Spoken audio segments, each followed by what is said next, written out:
Now here the brief about an overview about the checkpoint and dirty pages. So a checkpoint process write all dirty pages or transactional log record to the disk. It also log checkpoint information in the transactional log.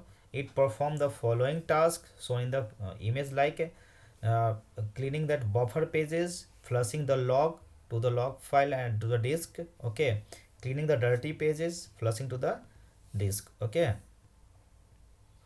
so dirty pages, you know that dirty pages is the just modification in memory pages in the memory. Okay, buffer cache.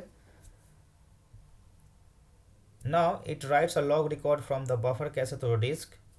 It writes all dirty pages to the data file. It also writes checkpoint LSN to the boot file. Okay, so this is a checkpoint overview and dirty pages. So thank you for watching, and you are aware about the dirty pages and checkpoints in the SQL Server. Thank you for watching.